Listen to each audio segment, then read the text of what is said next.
Okay, so no dance today, but I definitely gotta say that Naruto 592, the best word to describe this chapter, was very interesting.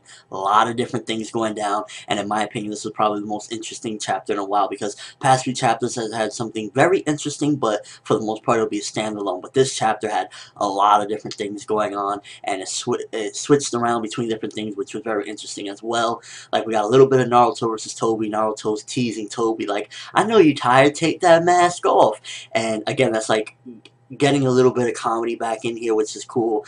And I love it when Naruto does stuff like that. I thought that was pretty funny. He was like, take that mask off so you could prove to me you're not tired. For me personally, I really like that. That, for me, brought the comedy. And there was a lot of just, like, knowledge and interesting stuff that went into this chapter.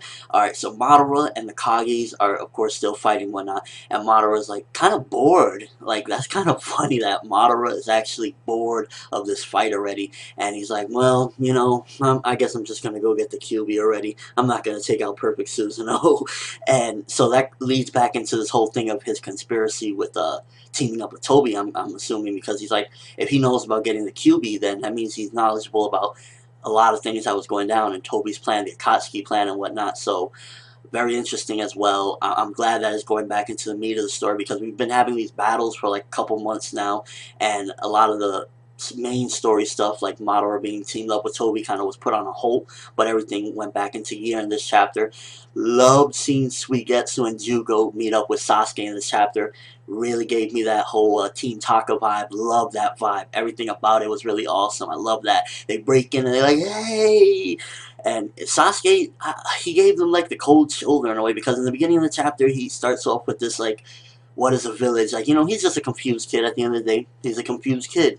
And when they come in, he's like, what business do you have with me anymore? Like, because to him, it's done. There's like no more ties. He's like one of them dudes, like, lay a chick down and is dead the next day, but with a group, I guess. And he says, you know, what business you have with me? And they come with this scroll, and, you know, the scroll that we've been wondering, what was this that Suigetsu said, this scroll is going to give them control of the war? And he says it again, like, yeah, buddy, like, this is going to give us control. And I'm like, oh, wow.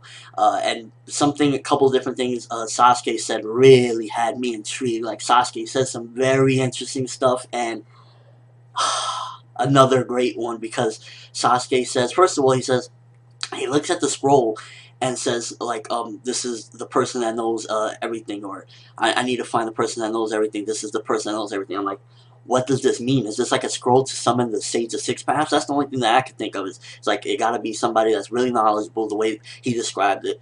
Maybe it's a scroll to summon the Sage of Six Paths that knows everything about the village.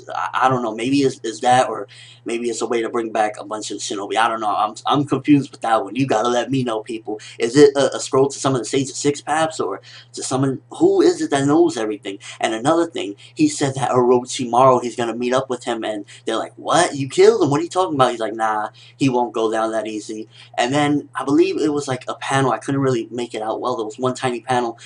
We see Anko, of course, a couple different panels, but then there was one panel after he said that with the curse mark on her neck, I believe. And I'm guessing that he's putting his chips on that he could bring back Orochimaru. Orochimaru's still alive within Anko because of the curse mark. So I'm betting that Orochimaru is alive within Anko, or anybody that has the curse mark, but he's probably going to come back out of Anko.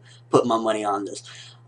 Really interesting and awesome chapter, to be honest with you. Really, really interesting. Like, past couple chapters, you know, I did the joke dance, whatever. But this really was really, really interesting. This was like everything about the chapter. We got to see Naruto back in his QB mode. I don't think he was in Biju mode. He was just in QB Chakra mode. So, and we also got to see Kakashi throwing a little bit down with Tobi and whatnot. Really just like overall 100% 10 out of 10 chapter. Nothing to complain about in my opinion. A lot of interesting stuff with Sasuke, Uchiha Madara, Kakashi on the battlefield with Naruto, Tobi, Sasuke. Everything that Sasuke said, just like, what is he talking about? What is he talking about? Let me know what you think of all these mysteries. What is in this scroll? After like what Sasuke said about this person that knows all, and is Orochimaru going to come back through Anko? Let me know in the comment section below. Put your response on this interesting, very, very interesting chapter of Naruto.